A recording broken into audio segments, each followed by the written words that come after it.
Darren, what's up, man? It's so good to see you again. Man, it's been years since I came on your podcast, Yeah. and we were gonna make this happen. I think last year. Hmm. Life's wild. Like I was looking at that message you sent me on Instagram, Yep. and you had reached out because we have some similar thoughts and viewpoints around raising children, right? Yes. And then I was looking at the previous message, and it was like a year ago. I'm like, wait, where did that Time 12 months flew. go? Yeah. Hey, and you've gone through some things, huh? Physically, you just went through some things as well, haven't you? But Yeah, yeah. I look, I gotta tell you, man, I went to the convenience store this morning, and I went to Dunkin', and I picked up an everything bagel with cream cheese. That's my vice. So uh I went to Dunkin', I picked that up, and I felt so dumb. Like with this sling there you on, go. I'm like, man, are these people judging me? Like, because I held the donut or the bagel in my hand with the sling on it. I'm like, do they think I'm faking, or I'm virtue signaling, or I'm trying to get some victim points here? I feel so dumb. I'm sure you've gone through injuries with your career and So everything hey, else. Brian, I've had 12, actually 11, and I'm supposed to have 11 surgeries, and I'm supposed to have one on my left shoulder labrum rotator. And I'm like, I'm holding off. I'm not trying to have I will not go on the scalpel right now. Not happening. Why not right now? And what would change to make that happen? You know what? If I just physically cannot just deal with the pain, like I've gotten to a point, even the surgeon who's done 10 of my surgeries on my shoulders and fingers and hands, he's along the lines of the same thing. Hey man, if you can deal with the pain, don't do it. And that's the game plan, man. Because there's been so many years, especially in the NFL career, where I'm walking around just like you for 4 months, 3 months. Season ends. I know I need the surgery week 6 or 7, but we're gonna play this out for 16 weeks, and then the season ends. Next day, I'm under the scalpel having surgery, and my whole off season is spent rehabbing.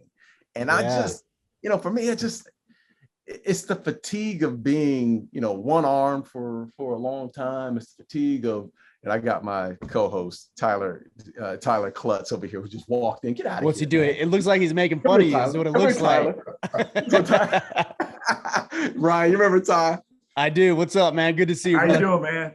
I'm good to see you, man. Barging in. Yeah, that's what I do. Is I disrupt. I'm a disruptor. Get out, man. Here we go.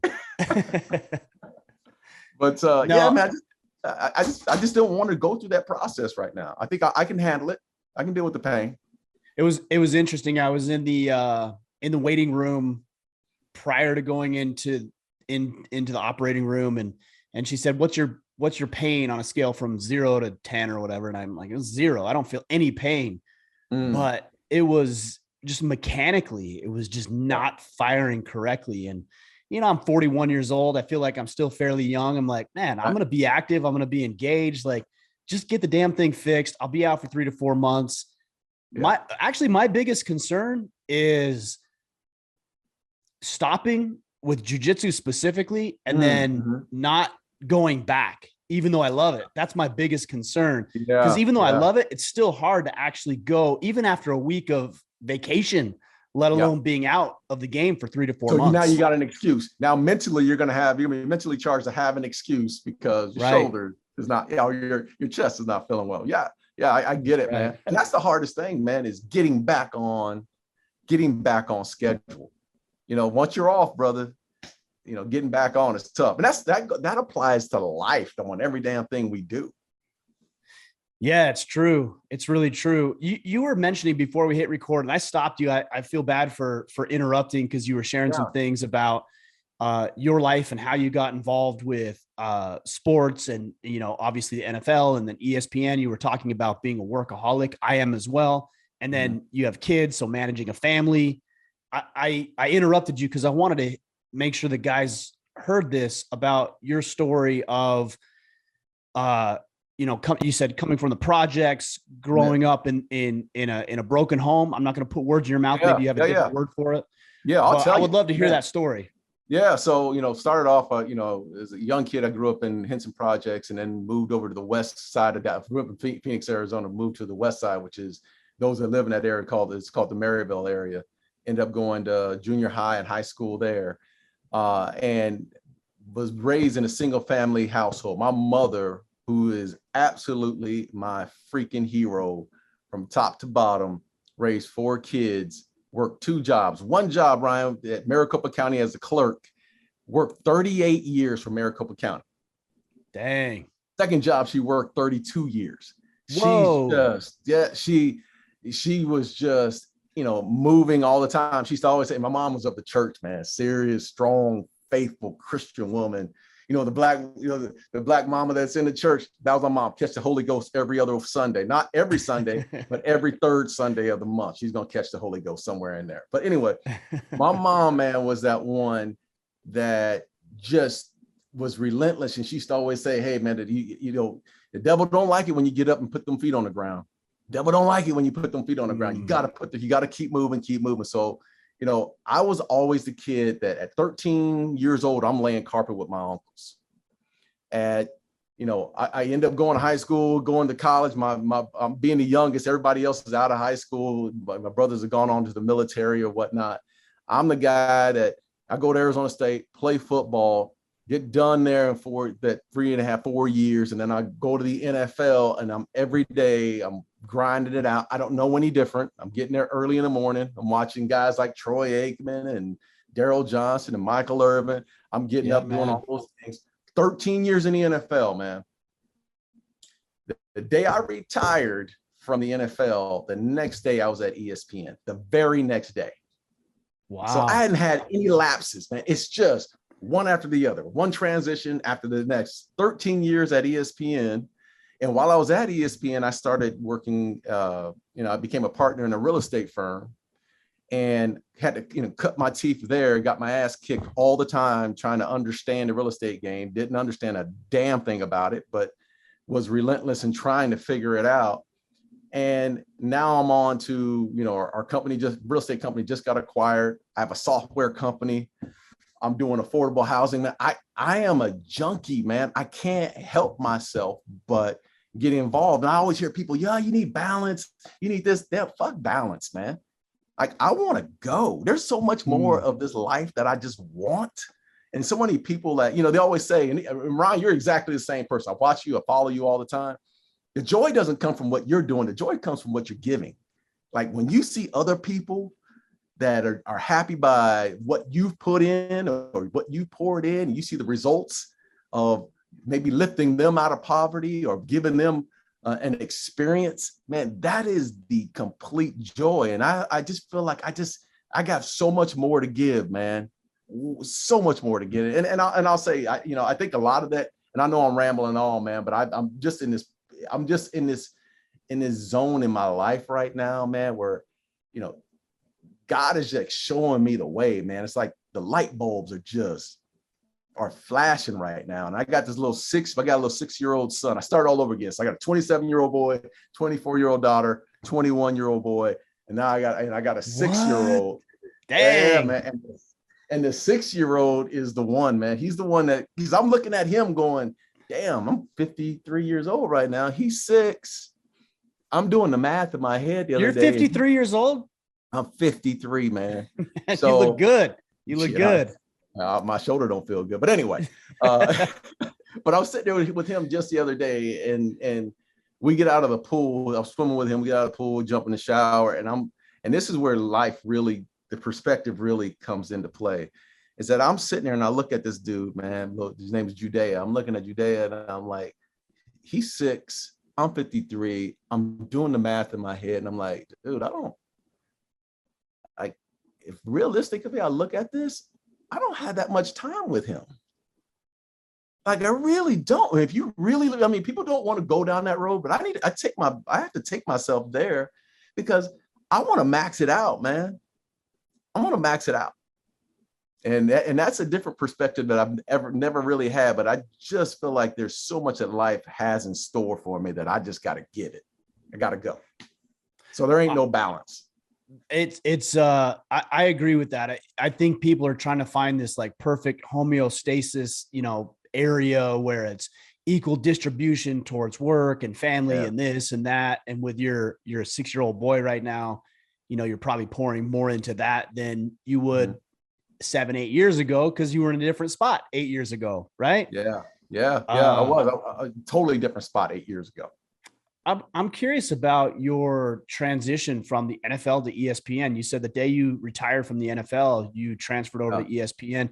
There's a lot of guys who struggle with transitions from different aspects of life. I see this a lot actually in the military, where guys will put 20 years, for example, in the military, and then they're lost. They're so confused and they're lost. And I hate to see it, but you see a lot of suicide from these guys who have lost their battle, lost their mission. What did that transition look like for you? And why do you think that lined up so well that you didn't skip a beat when you retired from something that was deeply meaningful for you for decades?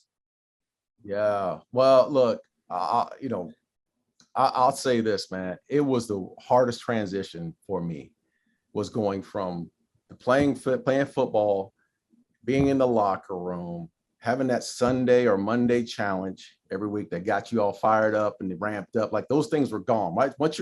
Once I ended up having a back surgery, L4, L5, vasectomy, and then the nerve damage and the whole thing. That's what retired me my 13th year. Right. So once they always say in the NFL, you never leave the NFL. The NFL leaves you.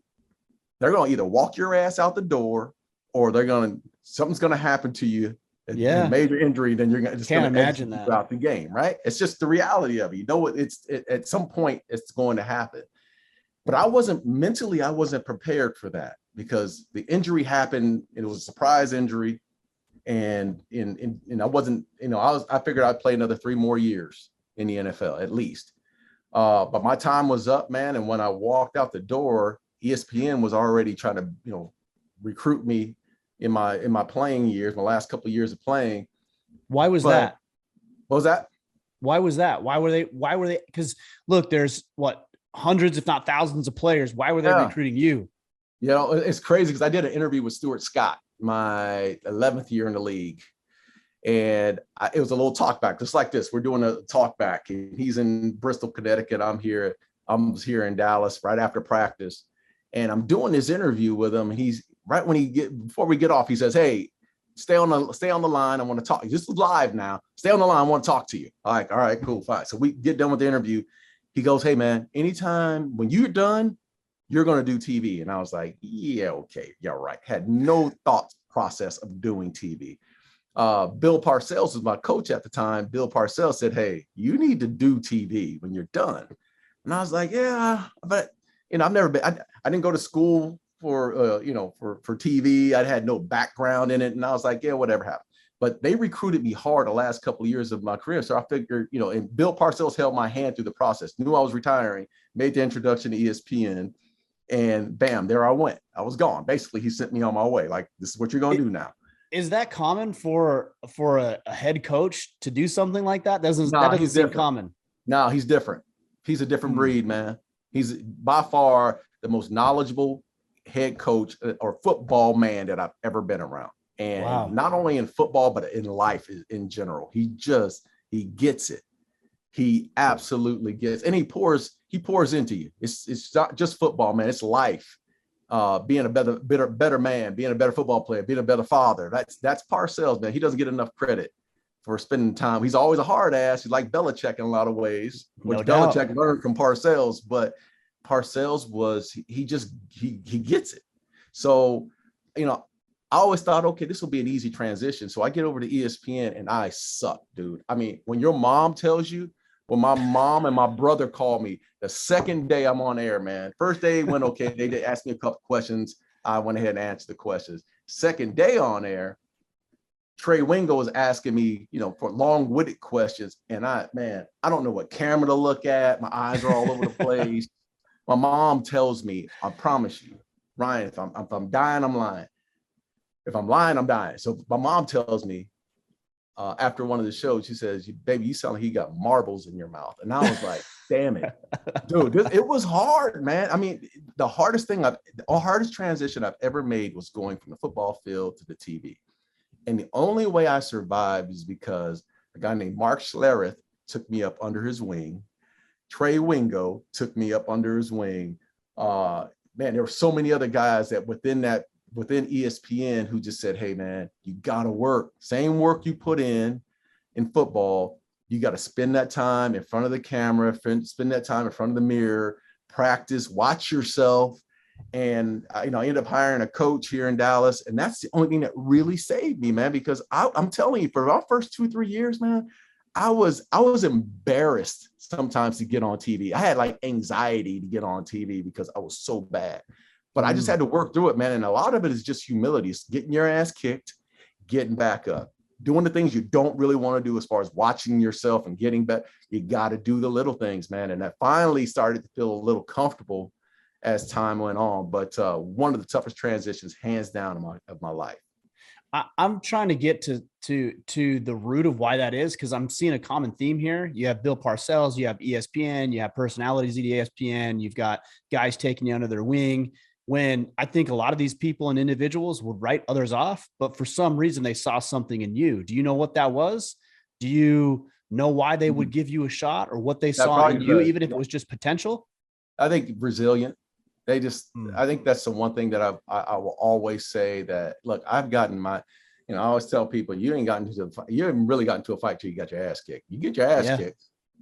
Okay, I've been in a fight, and it can't be one of those ones like when your buddies tell you got into a fight and you're in high school and you get into this fight, and and you look at your buddies and they don't lie to you and they're like, hey, dude, that was close, but you may not have won that. That's when you know, okay, I've been in some damn fights. And I think the part of me is, there's been a lot of times in my life that I've had to overcome things. And I tell you, my mom is my hero, because she would never let us play that victim role. That victim role was, fuck that. That's out. That's gone. We ain't getting no handouts. You want it, you go get it. You go earn it. And as a Black kid in an inner city, man, there's no fucking excuses. I got opportunities. I still got opportunities, man. Where there's disruption, there's opportunities. And if I keep my head straight and do the right fucking thing, excuse my language, man, but anything is possible. Anything, man. And that's why I attribute, so much love to my mother and how she raised us, is that, she always said there are no gimmies in this life, man. If you want it, go get it. And I don't have a problem going to get it. I don't have a problem waking up and going to work, man. That's not a problem for me. So I think that's the thing that everyone has seen in me, is that, yeah, he's gotten knocked down, but here he comes. He'll show up tomorrow. He's going to show up. He's going to continuously try to do things to get better. And that just goes back to how I was raised. You talk about being a young Black man in the inner city, and, you're 53 years old now, and you're looking back when you were young, 18, 19, 20, maybe younger. Did you recognize that there was some cards stacked against you? Did you feel like the world was against you? Did you experience any pushback that anybody else, like myself, for example, maybe didn't experience? I'm very curious about that. And these are the real conversations we need to have. Honestly, yeah, absolutely. So honestly, Ryan, I didn't until I got into college. I really did not understand, because when I came out of college, when I came out of high school, I was what they called a Prop 48. Meaning my grades weren't good enough to play my first year. I had to sit out at Arizona State. And because of your grades? Because of my grades. And of all the kids in my family, my two brothers and my older sister, always really good in school. What is Prop 48? What is that? A Prop 48 meant that my SAT scores weren't high enough to pull my grades up. So basically, my grades in high school were so freaking bad going into my senior year, that even though I tested okay on the ACT test, it wasn't high enough to pull my grades up. And I was warned, let me tell you this. They warned me, the University of Washington warned me that, hey, my sophomore, junior year, you need to get your grades right. USC, hey, you need to get your grades right. Arizona State, Don Bakke, recruiting coordinator for Arizona State, you need to get your grades right, or you're going to be a Prop 48. So when I came out of college, myself, and one of my best friends named Felipe Sparks. You might know Jordan Sparks, the singer. Oh, yeah. Her dad, Felipe, played for the New York Giants. He and I went to high school together. We were both Prop 48s. And it wasn't until I arrived at Arizona State that I look at it and go, I'm looking at all these kids that are, they're not struggling in school. they're in biology class and they figured out how to study. And I actually had a group of people that I work with. And this is the thing that, again, there's been so many people in my life that have showed me the way. Lovie Smith, who's the head coach of the the Texans now, was my position coach at Arizona State. My freshman year, I walk in, I can't play, but Lovie Smith takes me under his wing and he says, hey, I want you to get with this group. They're going to show you how to do A, B, C, and D. So I didn't know how to study, man. It wasn't that I didn't know how to read and I didn't know how to do math. I just didn't know how to freaking prepare. And not only go to class, but then rewrite your notes and do all these little things. So I wasn't like, I just didn't know who I was, because I figured out that I'm a kid that has to work extra hard to get things done. Meaning I had to figure out a process of, you went to class, rewrite your notes right after class. It's still fresh in your mind, right? And then a couple hours later, read through your notes again. I learned that process, but I didn't learn it. I had to learn it through a group that Lovey put me with, that were kids that were my age, that just had this understanding of how to study. They just knew how to study. So I looked at that and thought, okay, these kids gone to good schools, and most of them predominantly were white kids. And I thought, okay, they know how to prepare, but they've been taught how to prepare. In my situation, and this is no shot at my high school or grade school or not, but we were in circumstances where, we weren't prepared. We were ill prepared to get to that next level because no one ever taught me how to study. Yeah. So it wasn't like I was lacking mentally. I just didn't know how to do it. So that's the only time that I thought, okay, well, the deck is kind of stacked against a lot of the kids that I'm looking back at going, oh man, he's going to have some troubles when he gets to this level. Or he may try to avoid college altogether because he's struggling, or he or she is struggling in high school so bad academically, they don't want to go to college because they don't want to go through that process. Like if that could start when they're in third grade or fourth grade, there you go. There's where the field starts to level out a little bit, just through ways education can help these younger kids out that were like me. That's the only time I really thought about it. But there was no excuse, because once I got there, it was on me. Hey, once I got there and figured that out, and it didn't take that much to figure out. Once I figured it out, I thought, man, I got just as much right or just as much opportunity as anybody else to be successful in whatever the hell I want to do.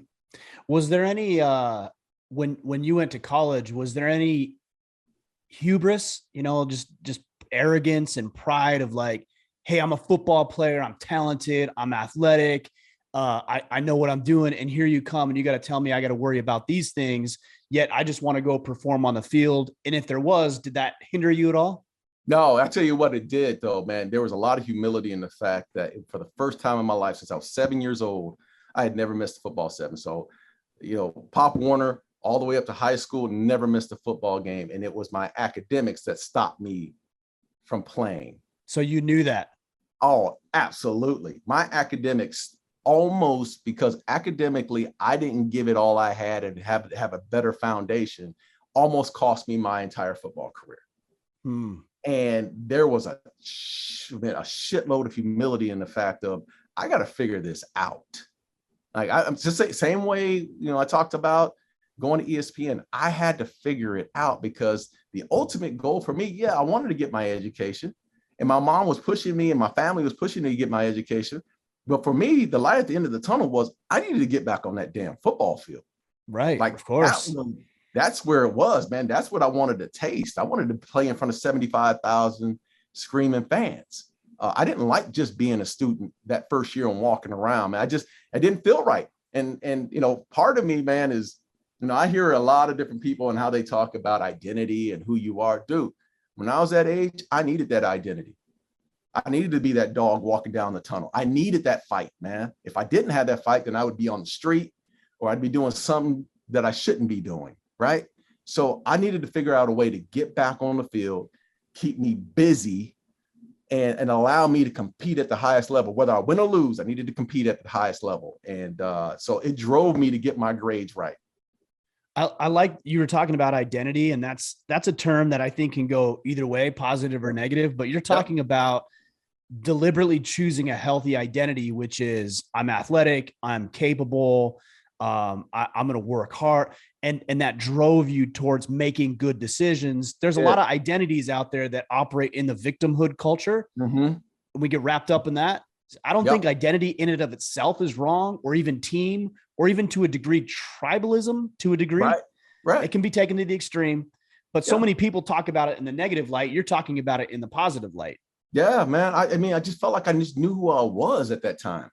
And I knew what I needed to accomplish. I knew what I needed to, where I needed to get to stay off the streets. My best friend, Ryan, did 27 years in prison. Best friend since I was a kindergartner. Name's Keith Tucker.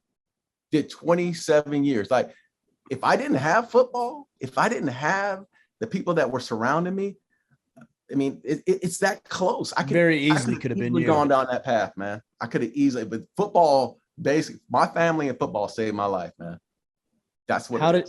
How about your family? I know you obviously are speaking highly of your mother and you said you had siblings, right? As well. Yeah, your brother. I got my sister 7 years older than me, Monica. My brother Randy, who just passed away 3.5 years ago, was 6 years older than I have a brother Todd that's 2 years older than me. So they were instrumental in my life, man. I'm talking while my mom was working, my sister was raising me. There's a reason why I was a Pittsburgh Steelers fan instead of a cow. Like, I'm looking at the Cowboy star behind me. When I was a kid, I was the biggest Steelers fan ever because my sister, 7 years older than me, used to kick my ass and make me watch the Steelers play. Like, she raised me. She absolutely raised me, man. So my family always told me the truth. Like, you know, I could have 15 tackles, 2 interceptions in a game. That one missed tackle, my brothers are calling me up like, God, I can't believe you missed that damn tackle. You know, that's what I grew up. I didn't have an entourage. I had people that were just, blatantly honest with me, which I think is the best, man, when people are just critical of you and your friends, I mean, the way I look at it is, look, you can have critical people, and if they're not your ally, that's a problem. But if you have critical people and they're on your side, that's actually what we need more of. Yeah. I got buddy Tyler who just walked in. I mean, my shit stinks all the time, like hands down. Like, I go right back at Tyler and Ben and all my other buddies. Like, it's fair game. It's that locker room feel, man. If you don't have thick skin, you've been around. If you ain't got thick skin, brother, they'll run your ass out of there. So, it's all good. Yeah. And then when you don't have thick skin and you show just a little bit of weakness, that's what they exploit, man. They go all in on that. We're going to shore that weakness up, or we're going to break you. One of the two things is going to happen. But you cannot show. Once you show, like, oh, you blink and they're like, oh, got him. Yeah. Now they're doing the deep dive on you. So NFL career, ESPN, obviously you've got your podcast and the things that you're doing now with real estate and some of these other things. What does that transition begin to look like outside of the world of sports, which is so instrumental in your life, to now not so much that, just using those lessons from the field and transitioning them into everyday life? Yeah, I just think I cut my teeth in understanding what it felt like to work in playing sports.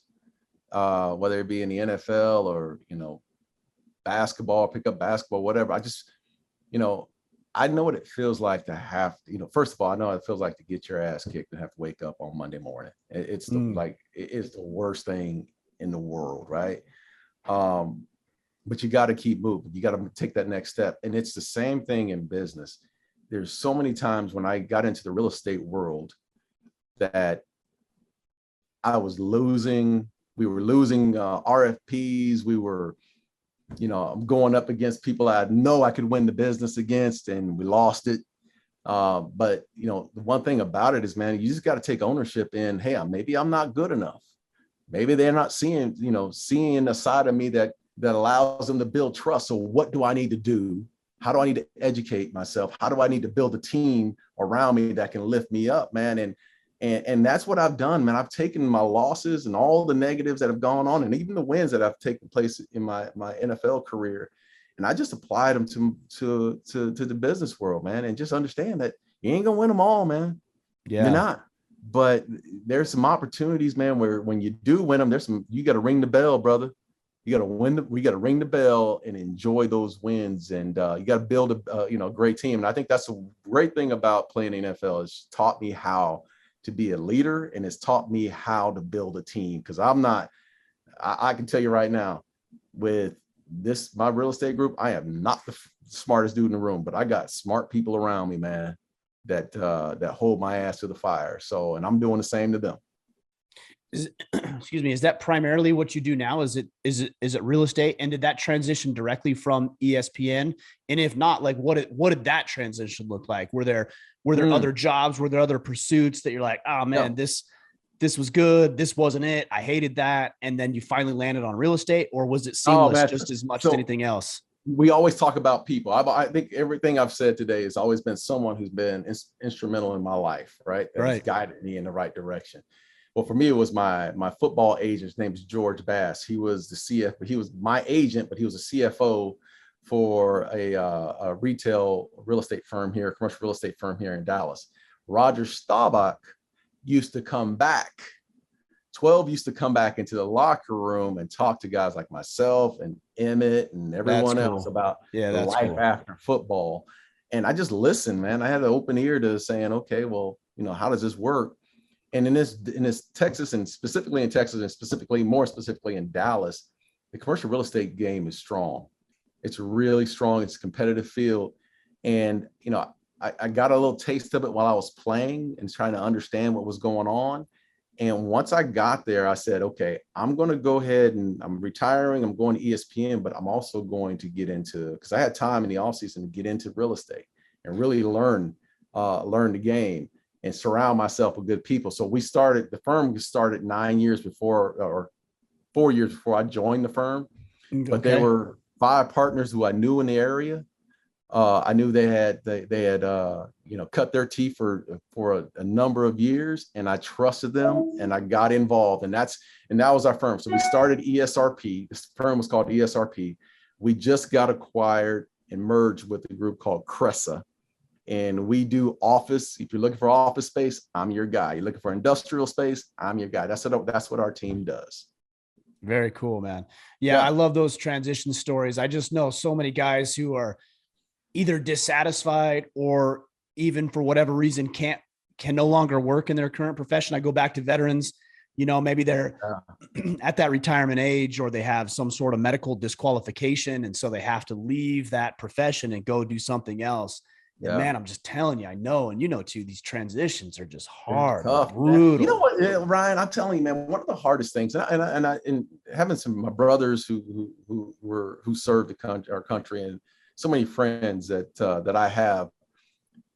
Look, I will never compare sports to the military. Just can't do it. I'm sorry, man.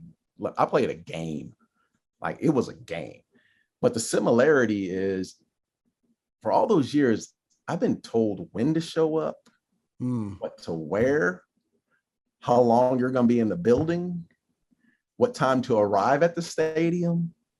From what color your socks are, everything. I've been told, and I've been on this org chart of, hey, this is what you do. This is who you are. They measure you in certain ways. You're always got video on you. They're always, critical of you. Not only are your coaches critical of you, the fans are critical, and you're used to being in this world. And then when it's done, you don't know where the hell to go, because now you wake up in the morning and there's no one to tell you where to be. Do I need to work out today? I mean, what do you mean I don't have a guy that's standing over me? Yeah. I mean, doing all my measurements and whatnot. Oh, I don't have my nutritionist is no longer a part of it. You just don't have those things. So now it's like, okay, how do I reinvent myself to set, these, either have an accountability partner or, set the next phase of my life. And you got to find some structure in there, man. You got to get a hold of people that are going to hold you to the fire. You got to figure out who you are as a person. There's just so much that goes into that. And that's that sucks about the transition, is that, you're alone for the first time in your life. And that can be scary. Yeah. That's a hard thing. I mean, you're at the local Kroger and year number 10 out of the NFL, they don't know where the hell you are anymore. Right. You ain't getting into the restaurants anymore, dude. You better come off your freaking high horse. You're a regular ass dude now. Yeah, that's the kind of right. stuff that, you know, it's an ego shot at the same time, man. But that's I life, bet. man. I Yeah. bet. How do you take all the success that you've had throughout life, and you've been very successful, but I also don't want to diminish the things that have not gone well either, because that's part of your story and part of your life. But how do you take the things that you've done? And one of the things that we talked about when we were communicating on when we were messaging back and forth is now turning this around and realizing the importance of helping the next generation, right? Yeah. Helping those youth, those young men, young women behind us, who I actually think in a lot of ways are in a good position, but also in a lot of ways are in a worse environment in some ways. Yep. How do you I take agree. what you've learned and Man. all the things that you've done and now transition that and turn it around to the next generation? Look, man, I can tell you, I'm going to tell you a real quick story, man, that really stayed with me for a long time. So when I was playing ball, my church, local church here, I used to fund a program where the kids, they would put 3 buses together. Like I'm talking 3 school buses. And from Dallas, they would drive those kids up to Washington, D.C., and they would go and tour D.C., the entire D.C. area. And There were about 75 people all together, kids, and then they take moms or dads or whoever the parent is, whatnot, right?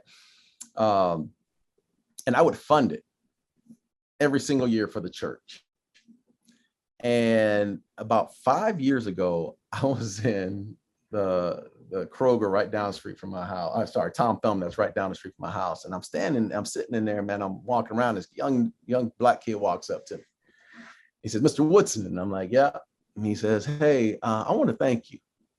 I said, "For what?" And he says, "Well, about 15 years ago, you supported the Washington, D.C. trip for the church. And I just wanted to thank you, man, for that opportunity." And I'm like, Dang, "Oh, man, that's cool, cool, man. I'm glad you, but that then gives me chills. here's the ticker, man. Here's the one."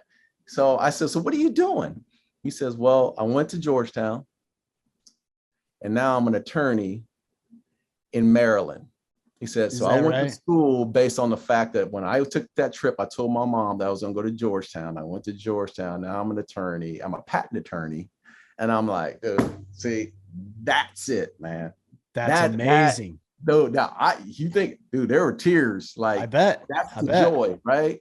That's the joy. And I want to pour into all these kids, man. And look, I made a ton of mistakes. They're going to make a ton of mistakes. There's so much out there for these young, men and women today, man, of all colors. I'm not just saying black, white, it's all colors. Social media, trying to keep up with the Joneses. I mean, you're not invited to the party, and because you're watching all your friends on social media there's just so many different dynamics that I didn't have to deal with as a child. But the one thing that doesn't change is every day, man, if you're healthy, God willing, you can put your feet on the ground and you can walk. Take the next step. Like, get your ass out of bed, take the next step. And that's the one thing that, if God has blessed you enough and you have the opportunity to put your feet on the ground and walk and get things done, like, that's a win, man. That's a win. However you count it, that's a win. And I'm trying to pour, I'm doing a lot of affordable housing right now in the Texas area.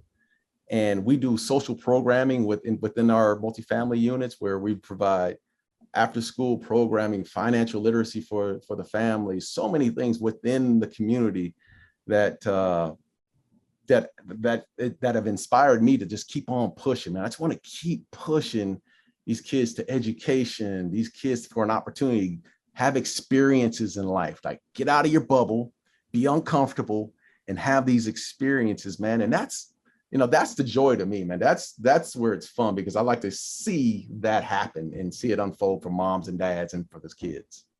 How do you find programs and things you want to be involved with, but then toe the line? At least one of the concerns I have is it seems like the more you give to people, the more they expect, the more it might create even a hindrance in their growth if they're just given things. So Yep. how do you find that balance, or where you should be contributing versus where you might actually be hindering and hurting somebody by Yeah. giving them something they didn't earn? Man, look, I'm big on experiences. You know, even I have my charity is called C5 Texas here in Dallas, and we mentor kids from 7th grade all the way up to their senior year in high school. And they're mostly kids that are in challenging circumstances. We go through the schools, we talk to the tutors, the counselors, and we find out who are the kids that have leadership qualities about them, but just are in challenging circumstances. And we bring those kids onto our program and try to give them guidance. For me, it's about the experiences. Like, I don't need, even when people say, well, how can I donate? Yeah, how about you donate your time? And talk to these kids about, a lot of these kids in these areas grew up like me. Mom or grandma or whoever's raising them are 41, 42 years old. Most of the time, that's grandma. Right. They're living in some really bad situations. They don't eat before school. You get they're scrapping every single day of their life. They're walking over drug traps. They're walking over the gangs. They're walking over all these situations, and they don't really have the foundation to be successful. I'm firmly about taking them out of that situation and giving them an experience. I don't have to give them money. Give them the experience of what it feels like to meet people who are real professionals. I don't care if it's the landscaper. I don't care if it's a doctor. It could be a real estate person. Give them experiences outside of their bubble. And that's the key to me. Yeah, we can talk about giving money. We can do this and that. But you give them good experiences, man, it goes a long way, because they'll never forget those experiences. I've changed a lot of my thinking with relation to this over the past several years. I was thinking about prison reform and how do we keep young men primarily out of prison, that rightfully should be there for a lot of reasons. They're committing crimes and they're doing not so good deeds, but like, how do we fix the problem? And do we just throw a bunch of money at it? Like, I don't know if that's going to be the answer. Do we just let them out and decriminalize certain behavior? I don't know if that's the answer, but I've come to the conclusion, for right or wrong, this is where I'm going with it, is that they need education, man. Yeah, man. Like, they need, and you're talking about it now, is like experience. They need to see life from a different perspective. They need to be introduced to something they haven't seen before, they don't know is available. Yeah.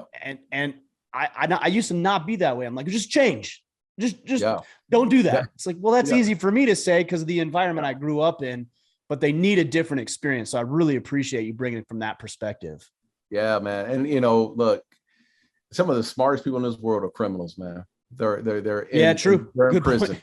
They're in prison because they couldn't channel. They figured out, okay, look, I've met guys in prison, and my uncles spent a lot of time incarcerated. Some of the smartest guys in the world. They read, they know everything about it. Like, best drug dealers in the world, they can count backwards. Right. And if you can channel that from that game to a legit game, whatever it is, and maybe it's in finance or whatever it is, these guys, they would excel, but they just haven't had those experiences. So what have these guys done most of their lives? And I've seen it. I grew up in it.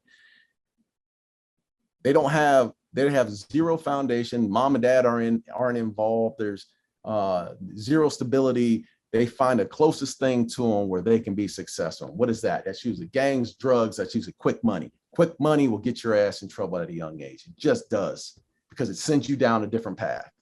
It'll get you in trouble at an old age too. It gets you, exactly. But that's what happened to my best buddy. Got into the drug game, which entails got him into the involved with the Crips, and then here he goes. He's he's sharp as hell, man. Sharp as a tack. But he knew how to make money, quick money, and then eventually got him in trouble at an early age. And I think about it, I'm like, man, turn these guys into entrepreneurs and let them loose. Yes. Adding value instead of taking away from other people. I just think they become unstoppable at that point, because there's something inside of a lot of these guys, like you're saying, where they get it. Like the IQ, the entrepreneurial IQ is there. The street IQ, the not knowledge, but the wisdom of how to put this into practical application is there. And it's like, let's just direct that towards something productive as opposed to something destructive. That's right. That's right, man. You're right on it. You're right on it. You said your organization is called C5 Texas. Is that right? Yeah, C5 Texas, man. What is C5? C5 is our 5 pillars. We have 5 pillars and we call them C5. So C5 was actually started by Coca-Cola years ago. Okay. Here in Texas, and they let the program go, and a guy named Marty Turco, who was the goalie for the Stars, took over the program for a while because he felt like, he couldn't see these kids just fail. He needed to carry it on. So Marty gave it over to a good friend of mine and moved on to a different chapter in his life. But I got involved, man, and the first thing I did my first day of going to go see a lot of the kids was I saw myself, man. I just saw myself because I grew up the same way in which I didn't experience. Like, I grew up in Phoenix, west side of Phoenix. I didn't know where Scottsdale was until I got into college, Arizona State. I never saw Scottsdale until I was in college. So, like, I lived in this little bubble, and I think that was a part of it that for me was, look, how do we give them, their freshman year in high school, these same kids that live in West Dallas have never been out of their community. How do we get them on the Texas A&M campus? How do we get them on University of Texas, LSU's campus, so they can stay the night in a dorm and get the college experience that they never, ever dreamed of? Right. It's just like the light bulbs come on, like, oh, I can do this. This is possible. Yes, you can. This is possible. You just got to put that work in. And we got to show them how to get there. So it's interesting as you're talking about this. When I was in 8th grade, I played Pop Warner football in Anaheim, and the team that I played with, I had just started 2 years earlier because my mom forced me to do it. I wanted to play football like 5 years earlier, and she wouldn't let me. And then 5 years later, she's like, no, you're going to play football. And I'm like, I don't want to play football. She's like, you don't have a choice now. So I went and played football for this team, and I'd never played before. And this was a team that had won all conference the last 5 years in a row. And these guys just absolutely destroyed me for 2 years before I moved to Utah. But when we won conference, we actually ended up having the opportunity when I was in 8th grade to go to Scottsdale and play a team in Scottsdale. So we have like a little minor connection there. And so as you're talking about this, you not even knowing where Scottsdale is versus me, who in Southern California has an opportunity to get this amazing charter bus and all the players and the cute 10 cheerleaders came and the parents came and they put us up in a hotel. And it's just those different experiences that can completely transform our lives if we have those opportunities and experiences. Yeah. I mean, I tell you what, giving a kid, man, that's an awesome story, man. But, putting a kid on a plane for the first time. Yeah. Brian, I can tell you the first time I got on a plane, I was on an actual visit. First time I ever got on a plane, I was going on my college visit. And I was 17 years old. First time I ever thought about getting on a plane. Right. But, I mean, just the smallest little experiences, man, can just be eye-opening for a child, especially, those that are in that 13, 14, 15 year age area, man. And you just give them dreams, man, like this can be you. And we bring professionals in as well and have professionals come in and talk to them. Hairstylists, whatever it is, man. Doesn't have to be the drug dealer. Doesn't have to be a football player coming out of school. You don't have to, everybody doesn't have to play sports. There's so many other ways that you can be happy and be passionate about whatever the profession is. You just got to see it. You got to be introduced. Sometimes it's good to introduce to them at a younger age. What do you say to the guy who maybe is hearing this? And I'm trying to speak for the people who are listening. And sometimes I hear, well, that's easy. You wanted to sponsor these 75 kids to go to DC. You have the financial means to do that. Yep. That's all fine and great. I'm not in that position. So what do I do? What can I do to help out? Show up. Look, man, I'm telling you, there's so many charities. We talked about this on our podcast just recently with Ben and Tyler. Like, there are so many charities that are out there and foundations that are out there that need help. And it's not always, I'm telling you, it's not the money, it's your time. Because once you're there, and you see it, the emotions will take over, man. I mean, if you got any part of you that's just morally, like you really want to make a difference, just show up. And the kids will light your ass up, man. They'll light you up and they'll guide you in the right direction, man. But, you know, it doesn't have to be all your resources. I was blessed to have the resources to do so. But it was my time as well, and speaking and talking and setting things up, organizing, setting the chairs up, doing a little thing, set the chairs up, take them on, hey, right, take them on a hunting trip, take them horseback. There's so many little things that you can make a difference with. And they're right there. They're right there. There's no excuses. There are no excuses. If you really feel like you want to make a difference, you can. I think where so many guys get frustrated, and I get frustrated with this, is, you know, you have a large following through your career, through social media, through what you're doing now. I have a fairly large following through what I've been doing over the past 7 years. And so when I say something, it can make a greater impact than the majority potentially of people who would say something, right? Right. Mm-hmm. And so they think, well, you know, who am I, or what can I do if I can only help 2 kids, or I can only help 5 kids? Right. And it's very frustrating because 5's enough. 2's enough. 1's enough. Like, you don't need to impact 1,000 or 10,000 or 100,000 people to make a difference. Man, you just help that 1 kid, or those 3 kids, or even 10 kids that you're coaching their baseball team. Yeah. And 5 of them change the trajectory of their life because you took Tuesday and Thursday evening from 6 to 8 o'clock at night to teach them baseball. Come on now. Like, that's enough. Yeah. That's enough, man. And I'm going to tell you another thing, man. It's called collateral. Here's the collateral here. Take your kids. Take your kids with you. Don't do it by yourself all the time. Take your kids and watch your kids. No, I'm serious, man. Watch your kid. Watch my little 6-year-old when we're out at an event and he's around kids and he has all these, you know, he has every book and the Nike shoes and all that, and he's watching these kids struggle or show up and they don't have the basic little. Watch him. Like, our kids need to experience this, man. And then we're always like, I live in a neighborhood right now, my kids go to a private school, have gone to private schools, but it's the experiences that they've had outside to say, hey, I can actually make a difference with my dad and go do this and this. Now, I don't even, like, man, I didn't do a good enough. I'll tell you, man, I'll come straight out, Ryan. My oldest 2 kids, I got a 27-year-old and 25-year-old. I didn't involve them enough. Now, my 21-year-old, he was attached at the hip. My 6-year-old attached at the hip. My 21-year-old right now will tell you, and he gets involved on his own on charities because he's been there. Yeah, he gets it. It's up to us, man, to give our kids those experiences. Yeah, they live in a bubble. Yeah, but it's up to us. We're their parents. Take them with you and take them to meetings too. Business meetings. Like, I had a meeting the other day with a neighborhood. I'm not gonna mention the neighborhood here locally, where it got a little heated about the affordable housing project that I'm doing. Took my son with me. He needs to see his dad get his ass kicked. Yeah. What were some of those concerns? You're in jujitsu every day. Your son needs to see your ass kicked. He needs to see it. You know.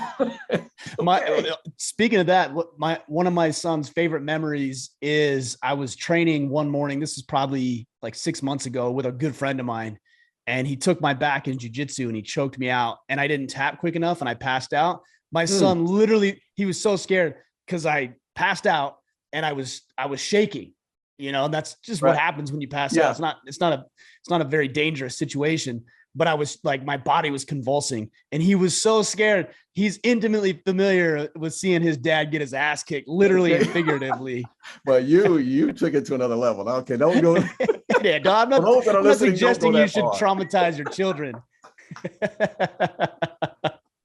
Oh man. Yeah, it's wild. You said you were at this meeting and it got a little heated. I'd love to hear more about that. What were some of the issues? Because you're trying to do a good thing, and sometimes our intentions don't always align with the results they produce. But I'm really curious about what the tension was there. Well, so I do affordable housing here in Texas, and we have to go not only in front of, city council, but in front of P&Z and in front of the neighborhoods and where we're putting these residences, right? So, and this is a Class A product, but the intention and what you always hear is affordable. Okay, well, they're going to bring the comps down in the neighborhood. There's going to be crime about, but Sure. which is BS. I mean, it's just. Is it? Oh, I mean, because I'll be honest, I ascribe to that a little bit. So is that BS or is that legit? Well, look, we're doing tax credit housing. We are doing affordable housing. In fact, we're doing a Class A product. It's a gated facility. It's, if you look at the housing market right now, it's ridiculous. Market rate housing for a 1-bedroom is going to cost you $1,800 to $2,000. So wild. So it's wild. Unbelievable. So the same people that we're giving this affordable housing at, what, 1-bedroom, $600 a month? That these are the same. They're the teachers. They're the retailers who are stocking the shelves. There are first responders who are single moms. I mean, these are a lot of our residents are just regular folks that are in the neighborhood. We have to do extensive background checks. Extensive background check. There's a difference between, people always say, well, Section 8, affordable housing. No, man. Let's call it what it is. It's just educating ourselves on what actually it is. And, we're dealing with the problem right now. I got to jump on this call here in a minute. I'm sorry. But no worries. We'll wrap it up. I this stuff's important. I want to hear it because this gives me a new perspective too. But we're in an issue right here in Frisco, Texas, and Prosper, Texas, where the city is booming. And, population growth is what it is. People are having to drive up just for retailers all the way from South Dallas, which is a 40-minute drive, to come and work in these little locations. And the retailers are paying their toll tags to come up because they don't want to put affordable housing in these areas. And these same kids are going to these schools here in this area, can't afford to live right here. At your workforce, you're having them come in 30, 40 minutes. That's, to me, it's just like, hey, you want to solve the issue? We have a housing crisis right now. We need more density. Here it is. We have affordable housing right now. And let's stop using that excuse of, well, crime and this and that. But dig into it, educate ourselves, and we'll see that it's providing a great resource for first-time homeowners. Darren, I appreciate you, brother. I really admire you. I respect you. I'm curious about some more of these conversations. I think we could go longer, and maybe we will at another time. Yeah, let's do it. But man, just got to tell you, your energy, your enthusiasm, the things that you've created, and I appreciate our friendship. So thanks for joining me. Just tell the guys real briefly, and I'll let you go, where to connect with you, and then we'll sign out today. So you can connect with me on One Shot Podcast. It's myself, Tyler Klutz, and Ben Gibbs. We do a podcast weekly. You can find us on any podcast platform. Darren Woodson 28 is my handle on Instagram. And I'm not one that does a lot of posting, but at the same time, man, I'd love to have a follow. And if you're in the Dallas-Fort Worth area, please reach out and come spend some time with C5 Texas. Right on, brother. Thank you. Appreciate you, man. Brother. We'll sync it all up for the guys to connect with you. Thank you, man. Thanks, Ryan. Appreciate it, brother.